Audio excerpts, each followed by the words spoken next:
Hello बच्चों, तो आज हम पढ़ते हैं डिवीजन ऑफ अलजेब्राइक एक्सप्रेशंस और उसके साथ ही एग्जाम्पल करते हैं 13 to 16। देखो, अभी तक हम सीख चुके हैं एडिशन, सब्ट्रैक्शन एंड मल्टीप्लिकेशन जब हमने अलजेब्राइक एक्सप्रेशंस करा था। Now we learn about division. Division कैसे करना है। डिवीजन के लिए जब भी आपको दो एक्सप्रेशंस दी होंगी, you have to divide one expression by the another, तो आप क्या करोगे, एक ही मेथड है, दोनों एक्सप्रेशंस के आप फैक्टर्स बना दो। तो वो फैक्टर्स में क्या आएगा, फैक्टर्स में क्या होता है, वो कोई ना कोई कांस्टेंट होगा, वेरिएबल होगा या फिर एक एक्सप्रेशन होगी, अलजेब्राइक एक्सप्रेशन। ऐसे ही नीचे होगा, दूसरी एक्सप्रेशन का भी यही होगा, कोई कांस्टेंट, वेरिएबल या एक्सप्रेशन, कुछ भी हो सकता है, आइदर एक्सप्रेशन या सिर्फ वेरिएबल या कांस्टेंट, मतलब ये तीन हो सकते हैं, इसके दो भी हो सकते हैं लाइक। अब इसमें क्या करेंगे, जब हम फैक्टराइज कर लेंगे, इसमें हमें कुछ ना कुछ कॉमन दिखेगा जो न्यूमरेटर में भी है और डिनोमिनेटर में भी है। सारे प्रोडक्ट्स होने चाहिए, प्रोडक्ट होने से ही हम एक फैक्टर को दूसरे फैक्टर से कैंसिल आउट करते हैं। तो जो कॉमन होंगे हम उनको कैंसिल आउट कर देंगे, जो बचेगा वो हमारा आंसर होगा। एग्जाम्पल से आपको क्लियर हो जाएगा कंसेप्ट। इसको मैं ऐसे भी समझ सकती हूँ, देखो अगर एक नंबर है 56, इसको मुझे डिवाइड करना है से 8 से, यानी कि I can write this as 56 into 1/8। ऐसे कैसे लिख सकती हूँ, मुझे पता है division and multiplication are inverse of each other, यानी कि अगर डिवीजन को मैंने मल्टीप्लाई किया तो इसका मुझे इनवर्स लेना है, मल्टीप्लिकेटिव इनवर्स। तो 8 का मल्टीप्लिकेटिव इनवर्स क्या होता है, 1/8। ठीक है, so this is equal to 56/8। वैसे तो मुझे पता है 8 के टेबल में 8 7 56 होता है, तो हम आंसर लिख देते हैं इसका 7। बट ये तो छोटे नंबर्स हैं, तो मैं पहाड़ा या जो टेबल आप कहते हो वो कर सकती हूँ और इसका आंसर 7 लिख सकती हूँ।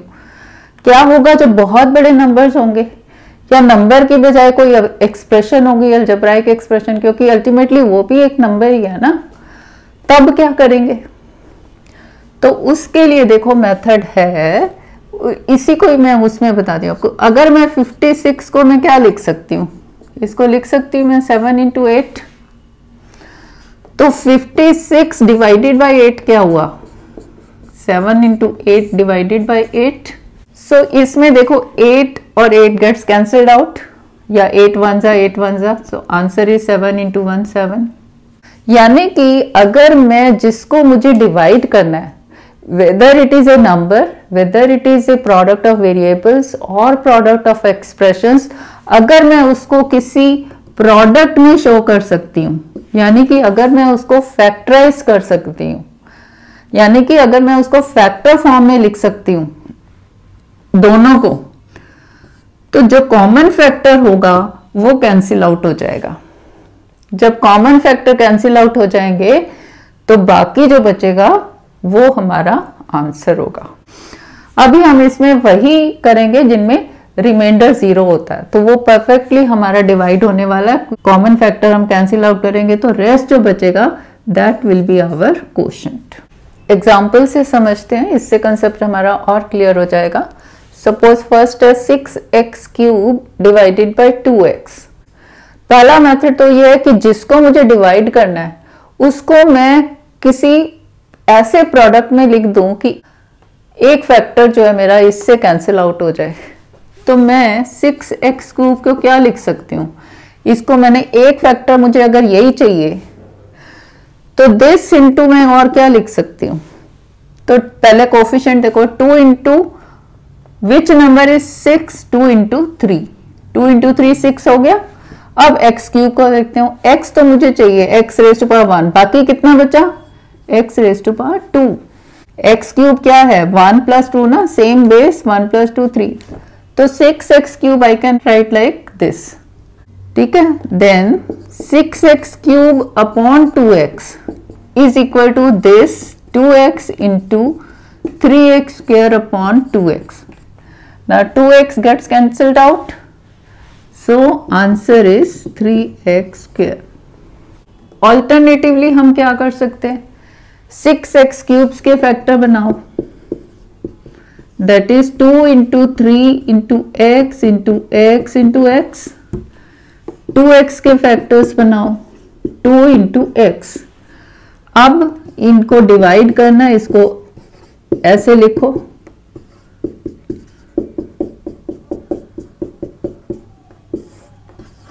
ठीक है। अब देखो 2 इसके साथ कैंसिल हो गया and 1x gets cancelled out with this. Remaining is 3 into x into x. This is 3x square. Next is example 13. Do the following division. Number 1 is minus 20x raised to power 4 divided by 10x raised to power 2. दोनों के factors करते हैं, common one को cancel out कर देंगे. So this I can write minus 20x raised to power 4 divided by 10 x raised to power 2. So this is equal to minus sign 20. I can write 2 into 10. 10 means 2 into 2 into 5 into x raised to power 4. X into x into x into x 4 times. 10 I can write 2 into 5. X square I can write x into x. Now 5 gets cancelled out. 2 gets cancelled out, 1x and this 2x.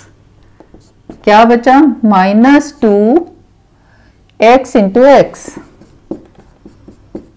that is minus 2x square. This is the answer. Next is second, 7x square y square z square divided by 14x y z. So I can write this as 7x square y square z square divided by 14x y z. So this is equal to 7, 14 का हो जाएगा ना 2 into 7, ठीक है. 7 into x square is x into x, y square is y into y, z square is z into z. Upon 14 is 2 into 7 into x into y into z. अभी हम इसको ऐसे लिख रहे हैं ना, इंटू इंटू और एक एक को कैंसिल आउट कर रहे हैं, बट अब धीरे धीरे आप इसको सीधा ही कर लोगे. एक्स वाई जेड, इसमें भी एक्स वाई जेड है ना, तो आप सिंपली एक्स वाई जेड को पूरा एक्स वाई जेड से हम कैंसिल आउट कर देंगे. Now 7 gets cancelled out with this, x get cancelled out with this x, y with this and 1 z with this. So this is equal to x, y, z. x into y into z और यहाँ सब चले गए divided by 2. That is 1 by 2 x, y, z. Next है try this में से ले रहे हैं. Divide number 1 is 24xy square z cube by 6y z square. तो इसको मैं लिख सकती हूँ 24xy square z cube upon 6y z square. Now this is equal to इसके फैक्टर्स, इसके फैक्टर्स. अब देखो 6 4 24 है, तो मैं इसको 6 into 4 लिख देती हूँ बजाय 2 into 3 into 4 करने के, क्योंकि 6 मेरा यहाँ पे कैंसिल आउट होने वाला है, ठीक है. अब नेक्स्ट देखो x ऐसे ही लिखा जाएगा. नेक्स्ट है वाई स्क्वेयर, यहाँ पे है y, तो एक y तो कैंसिल होने वाला है, y square is y into y. Next है z क्यूब, यहाँ पे है z स्क्वेयर, यानी कि एक z स्क्वेयर तो कैंसिल हो जाना है. एक कितना z बचे फिर, z raise to power 1 means z only. Same base 2 + 1 3. अब ये 6 into y into z square, ये नोटिस किया ना आपने, z स्क्वेयर मेरा इससे कैंसिल होने वाला है, इसलिए मैंने इसको z इंटू जेड और z इंटू जेड यहाँ नहीं किया, क्योंकि z स्क्वेयर और z स्क्वेयर यहाँ पे कैंसिल आउट हो जाएंगे, 6 कैंसिल आउट हो जाएगा और एक y ये कैंसिल आउट हो गया. So this is equal to 4 into x y z. into x into y into z, that is 4xyz. Next is second, 63 a square b raised to power 4 c raised to power 6 by 7 a square b square c cube. So this I can write 63 a raised to power 2 b raised to power 4 c raised to power 6 divided by 7 a raised to power 2 b raised to power 2 c raised to power 3. This is equal to, अब देखो 63 को मैं 7 into something लिख सकती हूँ, yes 7 into 9, और ये 7 इससे नेक्स्ट उसमें हम कैंसिल आउट कर देंगे. ए स्क्वायर, तो इसको मैं फर्दर फैक्टराइज नहीं करती. क्यों? क्योंकि ए स्क्वायर कैंसिल आउट हो जाएंगे. Next is b raise to power 4, यहाँ पे है बी रेज टू पावर 2. तो अगर इसको मैं b रेज टू पावर 2 की फॉर्म में लिखूं, क्योंकि नेक्स्ट उसमें b raise to power 2 cancel out होने वाला है, तो यहाँ कितने b रेज टू पावर बच गए? b raise to power 2. Same base, powers add हो जाती हैं, 2 प्लस 2 4. नेक्स्ट है c रेज टू पावर 6. यहाँ पे कितना है? c raise to power 3. तो एक c रेज टू पावर 3 चाहिए मुझे, तो कितना बच गया? 3 प्लस 3 6. Same base, 3 plus 3 6. जब सेम बेस होता है मल्टीप्लाई करते हैं तो पावर्स ऐड होती हैं. 7 a square into b square into c cube. ठीक है. नाउ 7 को कैंसिल कर दो, a स्क्वायर कैंसिल हो गया, b स्क्वायर कैंसिल हो गया एंड c क्यूब. क्या बचा? 9. ये घट गया, ये b square into c cube. So this is 9 b square c cube. ठीक है. एक एग्जांपल लेते हैं. 4y cube plus 5y square plus 6y by 2y. अब देखो इसमें 3 टर्म्स हैं और ये सिंगल टर्म है, इससे डिवाइड करना है. So I can write this as 4y cube plus 5y square plus 6y divided by 2y. Equal के एकदम सामने ये लाइन आना चाहिए. ठीक है. कोशिश करना है ऐसे लिखने की. अब इसको फैक्टराइज करो, और अगर ये फैक्टराइज होता है इसको भी करो, नहीं तो इसको यही रहने दो. अगर ये रिड्यूस फॉर्म में है तो ये यही रहेगा, और देखेंगे कि ये कॉमन है तो इसको कैंसिल आउट करके रेस्ट हमारा आंसर होगा. अब इसमें देखो कोफिशिएंट देखते हैं पहले. ये 4 5 6, इसमें 2 इंटू 2 इंटू 3, ये 5. कोफिशिएंट कॉमन नहीं है तीनों में. y cube y square y common है. So I can write this as y. यहाँ क्या बच गया? 4. y कितने बच गए? 1 ये है, यहाँ पे 3 है, तो 3 1 ऑलरेडी है, यहाँ पे 2. 1 प्लस 2 3 होता है ना, 2 बच गए. ये वाला प्लस साइन. 5, एक y बाहर गया, ये y स्क्वायर कितने y बच गए? y single. प्लस 6y का y बाहर, तो 6 बच गया, डिवाइडेड बाय 2y. y ये जब ब्रैकेट के साथ हम कुछ नहीं लिखते तो अंडरस्टूड होता है कि ये इनटू है. इसका ये एक फैक्टर और ये एक फैक्टर. ठीक है. ये 2y, तो this is 2 into y. y gets cancelled out.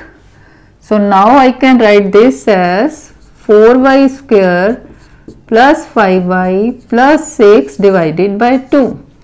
इसको मैं फर्दर लिख सकती हूँ ताकि 2 को डिवाइड कर पाऊँ. 2 कॉमन ले लेती हूँ इसमें से, देखते हैं क्या बचता है.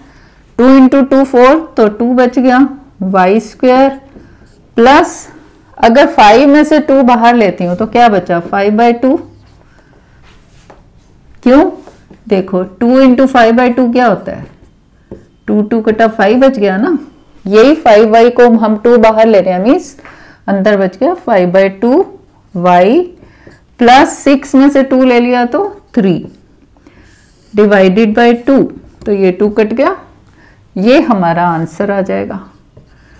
2y square plus 5 by 2y plus 3. Book में देखो एक और मेथड भी दिया है, वो मैं आपको बता देती हूँ, बट वो थोड़ा लॉन्ग प्रोसीजर है, तो आप यही वाला मेथड आई थिंक करो, बट मैं आपको बता देती हूँ। उसमें क्या किया कि यहाँ से उसने क्या किया, what is this, this is equal to 4y cube upon 2y plus 5y square upon 2y plus 6y upon 2y। ये यही होता है ना, जब ऊपर प्लस 3 टर्म्स हैं, एक से डिवाइड कर रहे हैं, यानी कि इसको भी इससे डिवाइड होना है, फिर प्लस, इसको भी इससे डिवाइड होना है, प्लस, फिर इसको इससे डिवाइड होना है। अब देखो सपोज जैसे 1/2 प्लस 3/2 प्लस 5/2 है, ये कैसे करते हैं हम, इसका एलसीएम लेते हैं, जो 2 2 2 है तो एलसीएम 2 ही हुआ ना। अब ऊपर क्या होता है, 2 1 are 2 और 1 into 1 1 प्लस 2 1 are 2 और 1 into 3 3 प्लस 2 1 are 2 1 into 5 5। तो यही होता है ना, मतलब कि this plus this plus this divided by 2 is 1 divided by 2 plus 3 divided by 2 plus 5 divided by 2। यही यहाँ पे हमने किया, यानी कि हर एक को एक एक टर्म इससे डिवाइड करता जाते हैं। तो दिस इज इक्वल टू, इसको मैं लिख सकती हूँ 2 into 2 into y into y square. अब हर एक को अलग अलग डिवाइड करना है आपने। दिस अपॉन 2y, तो 2 कट गया, इससे एक y निकल गया, क्या बचा 2y स्क्वायर, ये हो गई फर्स्ट टर्म। ऐसे ही प्लस 5/2 में कुछ कॉमन नहीं है, 5/2 y स्क्वायर को मैं लिख सकती हूँ y इंटू वाई अपॉन ये नीचे वाला y, एक y कट गया, तो ये क्या बचा 5/2y।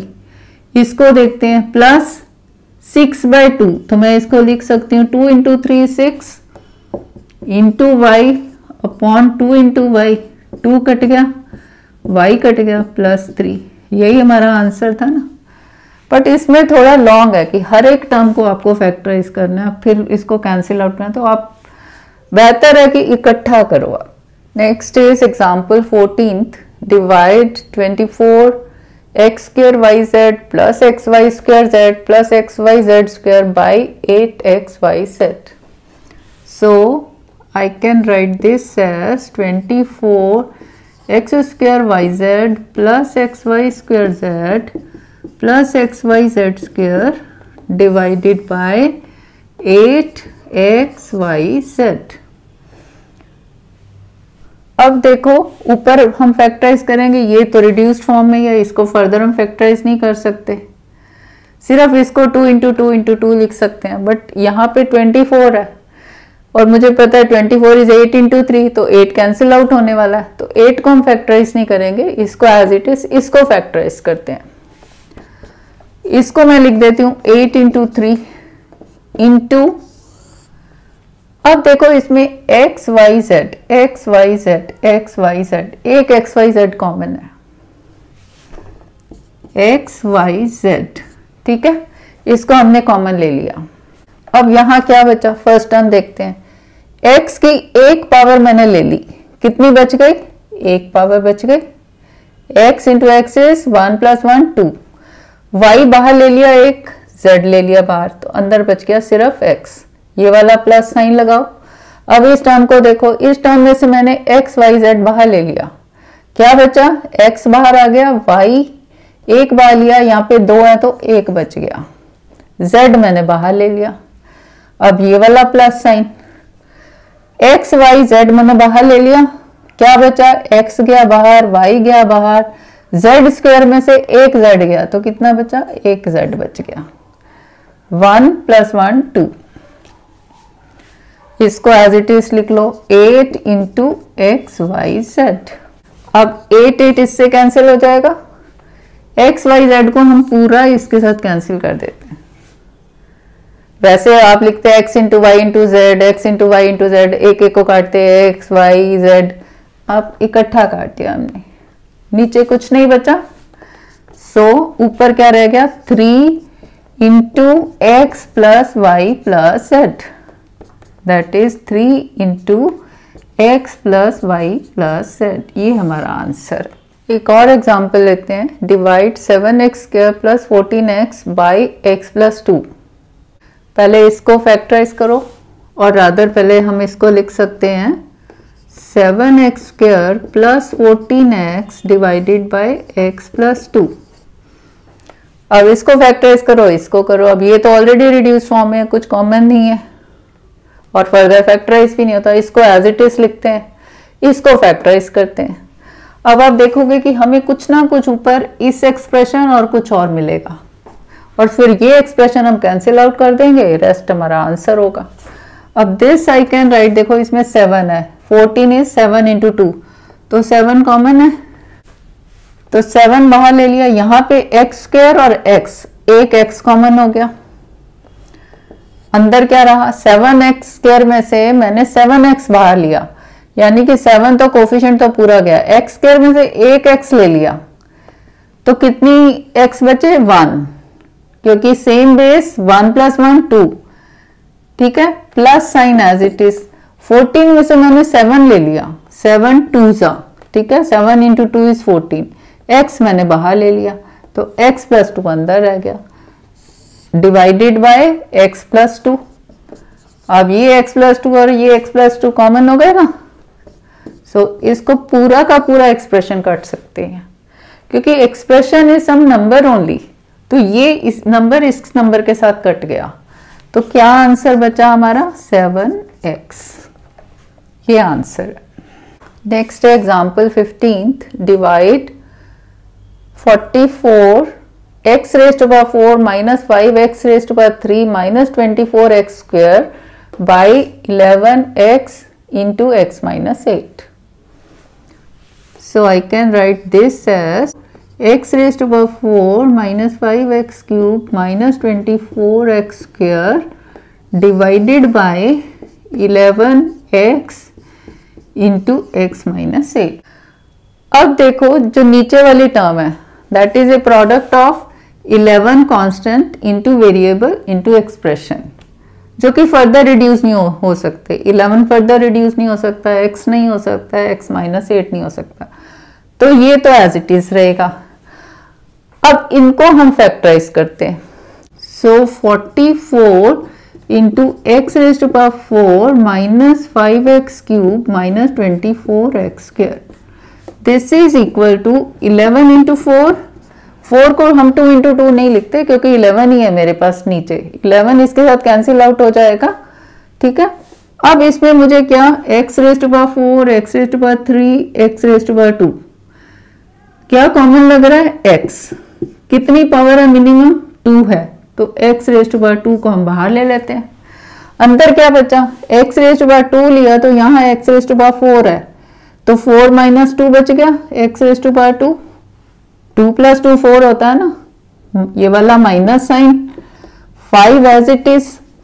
अब x क्यूब है, x स्क्वायर मैंने ले लिया, 3 में से 2 ले लिए, बाकी बचा 1, 1 पावर हम नहीं लिखते 1 को, ठीक है, माइनस 24 x स्क्वायर बाहर ले लिया, तो ये हो गया ये। So this I can right 11 into 4 into x square. अब देखो नेक्स्ट स्टेप में 11 कैंसिल आउट होने वाला है, एक्स स्क्वायर में से एक एक्स कैंसिल आउट हो जाएगा। अब इसको देखो हम फर्दर फैक्टराइज कर सकते हैं, फर्दर फैक्टराइजेशन होगा क्योंकि देखो इधर x माइनस 8 दिया है ना, तो कुछ ना कुछ हमें मिलेगा x माइनस 8 समथिंग, तो x माइनस 8 हमारा कैंसिल आउट हो जाएगा। अब इसको हमने कैसे करना है, 3 टर्म्स कॉमन तो हमने पहले ही बाहर ले लिया, 3 टर्म्स में ग्रुपिंग नहीं हो सकता, कोई आइडेंटिटी यूज होगी। आइडेंटिटी जो फर्स्ट 2 आइडेंटिटीज थी उनमें हमें ये वाला और ये वाला प्लस साइन चाहिए था, और परफेक्ट स्क्वायर्स ये माइनस है तो वो वाली फर्स्ट 2 भी नहीं यूज होंगी। कौन सी, a plus b whole square और a minus b whole square वाली।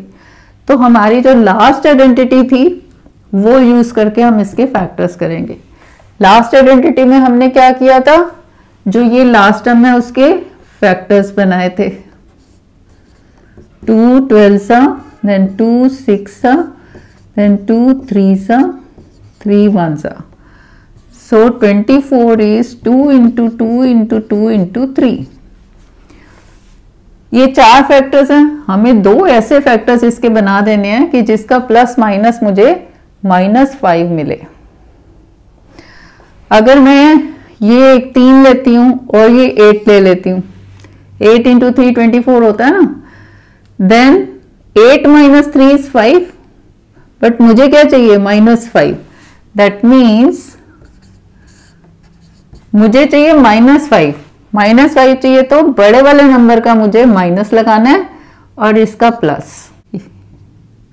ये मैंने अलजेब्राइक एक्सप्रेशन का पार्ट 2 में 7 मिनट्स पे मैंने ये 7.17 पे 7.17 पे मैंने ये स्टेप बहुत अच्छे से क्लियर किया, चारों पॉसिबिलिटीज लेके कि साइन कैसे आता है। So this is -8 + 3 -5। तो -24, तो फैक्टर्स हमारे क्या हुए, -8 and 3। So -8 into 3 is -24। ठीक है। So this is equal to, इसको मैं लिख सकती हूं x² -8x + 3x -24 as it is. This is equal to 11 into 4 into x² into, अब इसका x कॉमन ले लो, इसकी बड़ी ब्रैकेट लगा दो, x कॉमन, यहाँ पे क्या बच गया x, यहाँ क्या बचा x बाहर आया तो 8। ठीक है। अब ये वाला प्लस 3x -24, 24 इज 3 इंटू 8, तो 3 कॉमन आ गया। यहाँ पे क्या बचा 3x का x, 3 8 जा, यहाँ पे बचा 8, 3 8 जा 24। साइन कौन सा आएगा, ये माइनस यहाँ पे, तो माइनस कैसे आता है, plus into minus, plus into minus minus, यहाँ ब्रैकेट बंद कर दो। ये देखो x -8 कॉमन आ गया। नेक्स्ट स्टेप में हम x -8 को कॉमन ले लिया, ये क्या बचा, इधर x -8 कॉमन लिया तो बच गया x, इसको कॉमन लिया तो बच गया 3। ठीक है, ये इसकी फैक्टराइज्ड फॉर्म है। अब इसको हम लिख सकते हैं, इसको यहां ले आओ, 11 into 4 into x² into x -8 into x + 3 divided by this 11 into x into x -8। 11 cancel हो गया, x -8 कैंसिल हो गया, x² को लिख दो x इंटू x। ठीक है, तो 1x गेट कैंसिल हो, इसकी पावर हटा दो, बट इससे कंफ्यूजन हो सकता है, आप एक स्टेप और करो, इसमें x इंटू x लिख दो। ठीक है, now 1x get cancel out with this. अब क्या बचा, 4 इंटू x इंटू x + 3, नीचे सब कैंसिल आउट हो गया। So this is 4x x + 3, ये हमारा आंसर है। Next is example 16th, divide z into 5z² -80 by 5z into z + 4। So I can write this as, सबसे पहले आप इस फॉर्म में लिख लिया करो, डिवाइडेड बाय 5z, जिससे हमें आसानी हो जाती कि क्या क्या हमारा कटेगा। देखो z कट जाएगा, यहाँ पे 5 है, यहाँ से देखो 5 मुझे कॉमन मिल रहा है, फिर हम इसको फैक्टराइज करेंगे, 5z z + 4, ये तो पहले रिड्यूस्ड फॉर्म में है, 5 फर्दर नहीं रिड्यूस हो सकता, z नहीं हो सकता, z + 4 नहीं हो सकता, तो ये एज इट इज रहेगा। इसको फैक्टराइज करते हैं, तो दिस इज z तो एज इट इज, इसमें से मैं 5 ले सकती हूँ, 5 ले लिया तो अंदर क्या बचा, z² -5 इंटू 16 इज 80। ठीक है, अपॉन 5z z + 4। अब देखो ये z² -16 कुछ कॉमन नहीं है, ग्रुपिंग नहीं हो सकता, आइडेंटिटी कोई यूज होगी, 2 टर्म्स वाली, that too with minus sign. उसके लिए क्या चाहिए, ये भी स्क्वायर, ये भी स्क्वायर, ये स्क्वायर ऑलरेडी है z², ये किसी का स्क्वायर है, यस 4 का स्क्वायर है ना। तो this is equal to 5 into z, इसका 5 मैं पहले ले आई, तो this is z² -4² upon 5 into z into z + 4। So this is equal to 5 into z into, अब a square minus b square क्या होता है, a plus b into a minus b. So a plus b क्या होगा, z plus 4. a minus b क्या होगा, z minus 4 upon 5 into z into z plus 4. 5 cancel out, z cancel out हो गया, z plus 4 पूरी expression cancel out हो गई. क्या बच गया, z minus 4. This is our answer. So that's all for this video. Please do like, share and subscribe. Thank you.